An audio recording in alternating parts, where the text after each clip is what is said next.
हमारे सभी दर्शकों को सादर प्रणाम। जय श्री कृष्ण। आज मैं षडाष्टक दोष के उपाय के बारे में जानकारी दूंगा, क्योंकि षडाष्टक दोष तो हो गया, लेकिन इसके बाद अब शादी भी करनी है, तो उपाय क्या करें। कुछ ऐसी स्थितियां आती है मिलान में जब दोनों राशियों के स्वामी आपस में मित्र नहीं हैं और षडाष्टक दोष आ गया, तो फिर क्या उपाय करें और विवाह करें। तो इसी विषय पर चर्चा करेंगे। सबसे पहले तो यह जानेंगे कि षडाष्टक दोष है क्या। तो इसके लिए आपको सामान्य सी जानकारी है। आपको एक पेपर पर सभी राशियां नोट कर लेनी है। मेष, वृषभ, मिथुन, कर्क, सिंह, कन्या, तुला, वृश्चिक, धनु, मकर, कुंभ और मीन। वापस सुन ले में ध्यान से। मेष, वृषभ, मिथुन, कर्क, सिंह, कन्या, तुला, वृश्चिक, धनु, मकर, कुंभ, मीन। 12 राशियां इसी क्रम से लिखनी है। षडाष्टक दोष का सीधा संबंध है राशियों से। राशि का संबंध है चंद्रमा से। आपकी कुंडली की जो राशि है, चंद्रमा जिस अंक पर लिखा हुआ है वही आपकी राशि होती है। इसके बारे में मैं अनेक बार जानकारी दे चुका हूँ। 1 नंबर पर चंद्रमा है तो मेष राशि है, 2 नंबर पर चंद्रमा है तो वृषभ है, 3 पर मिथुन, 4 पर कर्क, 5 पर सिंह, 6 पर कन्या, 7 तुला, 8 वृश्चिक, 9 धनु, 10 मकर, 11 कुंभ, 12 मीन। तो ये राशियों के अंक हैं। अब षडाष्टक का सीधा सा अर्थ है 6ठी और 8वीं राशि में दोष होता है। जब भी विवाह का विचार करते हैं, कोई मिलान आपके पास आता है, जैसे आपका लड़का है, कोई लड़की है, तो वहाँ मिलान करते हैं तो एक दूसरे की राशि एक दूसरे से 6ठी 8वीं पड़े तो उसे षडाष्टक दोष कहते हैं। लेकिन सभी राशियों में आपस में षडाष्टक दोष नहीं लगता है। कैसे, उसको समझेंगे। सबसे पहले राशि मित्रता किन राशियों में है, इसकी जानकारी मैं अनेक बार दे चुका हूँ कई वीडियो के माध्यम से, लेकिन आज वापस समझा रहा हूँ। षडाष्टक दोष वहीं लगेगा जहाँ राशि मित्रता नहीं है। 2 राशियों का विवाह होने वाला है, लेकिन उन राशियों में षडाष्टक दोष आ रहा है तभी आएगा जब उन राशियों के स्वामी आपस में मित्र नहीं हैं। तो सबसे पहले तो आप यह समझें कि आपकी जो राशि है वहाँ से गिने। जैसे मेष राशि है लड़के की या लड़की की मेष राशि है, तो वहाँ से गिने आप। मेष, वृषभ, मिथुन, कर्क, सिंह, कन्या 6 बार गिने। मेष राशि से 6 बार गिने। मेष, वृषभ, मिथुन, कर्क, सिंह, कन्या। कन्या राशि का स्वामी बुध होता है तो 6ठी राशि पड़ती है मेष राशि से कन्या राशि। तो मेष और कन्या में षडाष्टक दोष लगेगा, क्योंकि मेष राशि का स्वामी मंगल है, कन्या राशि का स्वामी बुध ग्रह है, मित्रता नहीं है, इसलिए षडाष्टक दोष अवश्य लगेगा। लेकिन वापस गिने। मेष से 8 बार। मेष, वृषभ, मिथुन, कर्क, सिंह, कन्या, तुला, वृश्चिक। 8वीं राशि वृश्चिक पड़ेगी। मेष और वृश्चिक दोनों राशियों का स्वामी कौन है? मंगल। तो मेष और वृश्चिक राशि में षडाष्टक दोष नहीं लगेगा। तो क्लियर आप समझ लें। यहाँ पर एक चार्ट से मैं आपको समझा रहा हूँ। यहाँ एक चार्ट देखें, षडाष्टक दोष किन राशियों में लगेगा। यदि यहाँ पर चार्ट देखें, मेष राशि का विवाह यदि आप कन्या राशि से कर रहे हैं, अब यहाँ एक की राशि मेष हो सकती है, लड़की की कन्या हो सकती है, या लड़की की मेष है, लड़के की कन्या है, तो यहाँ षडाष्टक दोष लगेगा।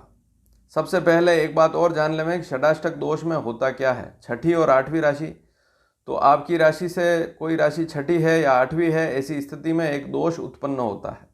6ठी राशि अर्थात शत्रुता वाली राशि, 8वीं राशि अर्थात शरीर में कष्ट वाली राशि। तो 6ठी और 8वीं राशि आपस में है तो शारीरिक कष्ट और शत्रुता वाली स्थिति रहती है विवाह के बाद, इसलिए इसे मना किया गया है। इस मिलान को मना किया गया है ज्योतिष शास्त्र में। लेकिन इसका उपाय, फिर भी विवाह करना चाहते हैं तो क्या उपाय करें, वह इसी वीडियो में आपको बता रहा हूँ, ध्यान से सुने। तो यहाँ पर मैंने 6 राशियों के जोड़े बना रखे हैं। इसकी जानकारी भी मैं अनेक बार दे चुका हूँ, लेकिन जो नए दर्शक हैं जान सकते हैं इस वीडियो को पूरा देखेंगे तो। मेष और कन्या राशि, आप यहाँ पर चार्ट में देखें, मेष और कन्या का विवाह करना शुभ नहीं रहता है, इसमें षडाष्टक दोष होता है। मेष से कन्या तक गिनेंगे तो 6ठी राशि पड़ेगी, कन्या से मेष तक गिनेंगे तो 8वीं पड़ेगी। सीधी सी बात है, सीधी सी गणित है, इसमें कोई ज़्यादा गणित लगाने की आवश्यकता नहीं है। वृषभ राशि और धनु राशि, वृषभ, मिथुन, कर्क, सिंह, कन्या, तुला, वृश्चिक, धनु। धनु 8वीं पड़ेगी और धनु से वृषभ 6ठी पड़ेगी। फिर इसके बाद मिथुन और वृश्चिक, इनका विवाह करना भी शुभ नहीं रहता है। इसके बाद में कर्क और कुंभ राशि का विवाह करते हैं तब भी ज्योतिष शास्त्र में अशुभ कहा गया है। और फिर उसके बाद सिंह और मकर राशि, यह जोड़ा भी शुभ नहीं है। एक की सिंह राशि है, एक की मकर राशि है, आप शादी करा रहे हैं तो शुभ स्थिति नहीं रहती है। ये कहाँ दिखता है? जब आप कंप्यूटर से गुण मिलान देखते हैं तो ग्रह मैत्री वाली जो चार्ट है वहाँ पर राशियाँ लिखी हुई होती है, तो वहाँ राशियों को देखना। भकुट के वहाँ राशि षडाष्टक जो होता है उसे भकुट भी बोलते हैं। भकुट 3 प्रकार का होता है, आज केवल षडाष्टक के बारे में जानकारी दे रहा हूँ। तो भकुट के 3 अलग अलग विभाग हैं, उसमें से षडाष्टक भी एक दोष है, 6ठी और 8वीं राशि, और इनका विवाह करें तो शारीरिक रोग, कष्ट और आपस में शत्रुता रहती है, ऐसा ज्योतिष शास्त्र में लिखा है।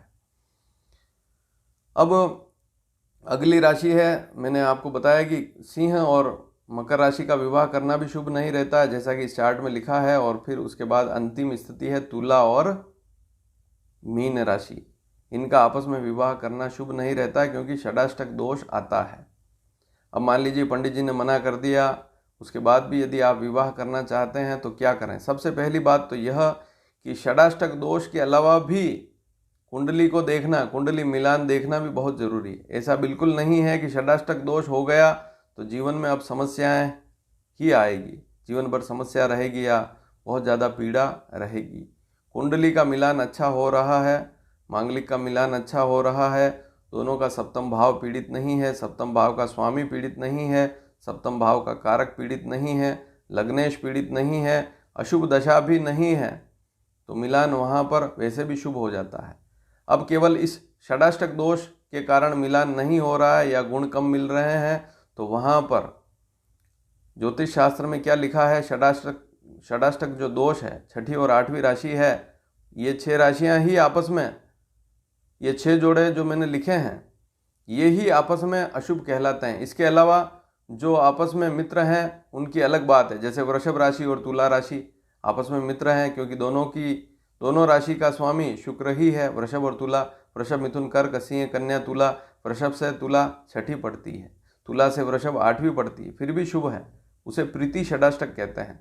जहाँ प्रीति षडाष्टक है वहाँ उपाय की आवश्यकता नहीं है, विवाह किया जा सकता है। लेकिन ये जोड़े जो मैंने यहाँ पर लिखे हैं और इनका विवाह हो रहा है, तो ज्योतिष शास्त्र में क्या लिखा है?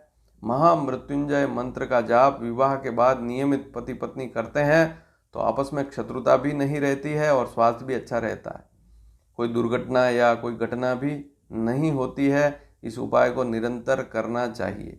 इसके अलावा गाय दान का भी संकल्प वहाँ पर लिखा गया है कि गाय का दान आप कर सकते हैं। वृषभ अर्थात बेल का दान भी कर सकते हैं। कोई कृषक है, कृषि करता है, कृषि से जुड़ा हुआ काम करता है, तो उनको आप बेल का दान कर सकते हैं।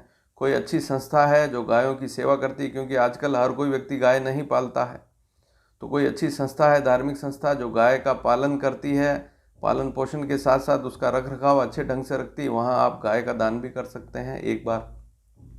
लेकिन विवाह के बाद निरंतर सप्ताह में कम से कम 3-4 दिन तो आप महामृत्युंजय का जाप अवश्य करें, निरंतर करते रहें, तो इस जो षडाष्टक भकुट दोष है इसका निवारण होता है, ऐसा ज्योतिष शास्त्र में लिखा है। लेकिन आप एक ही बार में किसी ज्योतिषी से या किसी पंडित द्वारा जाप करवा देंगे महामृत्युंजय के, तो उससे एकदम कोई लाभ मिलने वाला नहीं है। अन्न का भी संस्कार एक साथ अगर आप कुछ खा लो तो एकदम फायदे नहीं करता है, धीरे धीरे उसको खाने से उसका फायदा मिलता है लंबे समय तक। तो मंत्रोच्चारण भी नियमित आप स्वयं करेंगे तभी ज़्यादा आपको लाभ मिलेगा। षडाष्टक दोष का निवारण यही है महामृत्युंजय मंत्र, इसका जाप निरंतर करते हैं तो फिर समस्या कम रहती है या समस्या रहती ही नहीं है। और वैसे भी हर व्यक्ति को महामृत्युंजय मंत्र का जाप करना चाहिए, अपनी आदतों को सुधारना चाहिए, क्योंकि विवाह के बाद 2 लोग आपस में मिलेंगे, दोनों का व्यवहार एक जैसा बिल्कुल नहीं होता है, चाहे एक ही राशि क्यों ना हो। लड़के और लड़की दोनों की एक राशि है, तब भी दोनों का व्यवहार जीवन शैली एक जैसी नहीं होती है, इस बात को समझना भी जरूरी है। इसलिए अपनी बुरी आदतों को सुधारेंगे या जीवन में कोई खराब काम आप करते आए हैं तो उसको छोड़ें, अच्छा काम करेंगे, अच्छे विचार रखेंगे, एक दूसरे के प्रति सद्भावना रहेगी तो वैवाहिक जीवन अपने आप अच्छा चलेगा। साथ में महामृत्युंजय मंत्र का जाप करेंगे तो छोटे छोटे शरीर में जो रोग हैं, कष्ट हैं, वे भी दूर होंगे। तो षडाष्टक दोष का उपाय आपने जाना, और षडाष्टक दोष जो मैंने 6 राशियों के जोड़े बताए उन्हीं में लगता है, अन्य राशियों में नहीं लगता है। इस बात को इस वीडियो के द्वारा आप जान लेवें और इस वीडियो को अधिक से अधिक शेयर करेंगे तो अन्य दर्शक भी लाभान्वित अवश्य होंगे। और चैनल को सब्सक्राइब अभी तक नहीं किया है तो करें, क्योंकि आने वाले समय में और भी जानकारियाँ आपको समय समय पर मिलती रहेगी। नीचे लाल बटन है सब्सक्राइब का, अवश्य सब्सक्राइब करें। धन्यवाद। जय श्री कृष्ण।